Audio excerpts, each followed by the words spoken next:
కూటమి ప్రభుత్వం అధికారంలోకి వచ్చి ఏడాది గడుస్తున్నప్పటికీ కొన్ని నియోజకవర్గాల నాయకుల్లో అసంతృప్తి ఏర్పడుతోందని తెలుస్తోంది. అంతేకాకుండా వైసీపీ పార్టీ నాయకులు అధిక సంఖ్యలో టీడీపీలో చేరుతుండటంతో పలువురు అసహనాన్ని వ్యక్తం చేస్తున్నట్లు సమాచారం.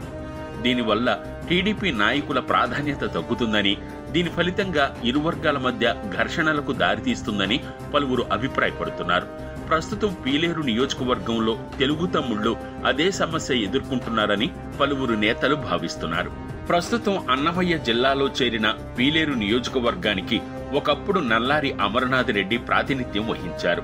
అతని పెద్ద కుమారుడైన నల్లారి కిరణ్ కుమార్ రెడ్డి ఉమ్మడి ఆంధ్రప్రదేశ్ ముఖ్యమంత్రిగా పనిచేయగా, చిన్న కుమారుడు నల్లారి కిషోర్ కుమార్ 2024 ఎన్నికల్లో టీడీపీ తరపున పోటీ చేసి విజయాన్ని సాధించారు.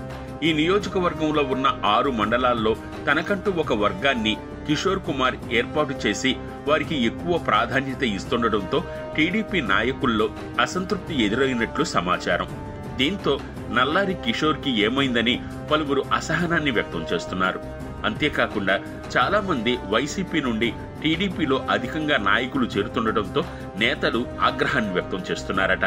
దీంతో ప్రతి మండలంలోనూ టీడీపీ లీడర్లు 3 గ్రూపులుగా విడిపోవడమే కాకుండా తమ వర్గాలకు మాత్రమే ప్రాధాన్యత ఇస్తున్నట్లు తెలుస్తోంది.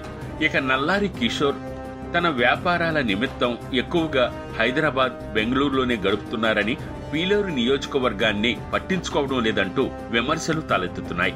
భూములు కూడా ఎమ్మెల్యే ఆధ్వర్యంలోనే ఆక్రమణలకు గురవ్వడం, ఇసుక దందాలు జరగడంతో పట్టించుకునే నాదుడే లేడని ప్రజలు వాపోతున్నారు.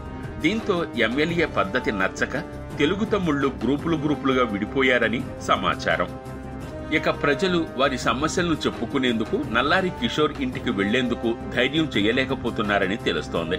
ఈ విషయంలో అధిష్టానం పీలేరు నియోజకవర్గంలో దృష్టి పెట్టకపోతే వచ్చే ఎన్నికల్లో జరిగే ఫలితాన్ని ఊహించలేమని పలువురు అభిప్రాయపడుతున్నారు.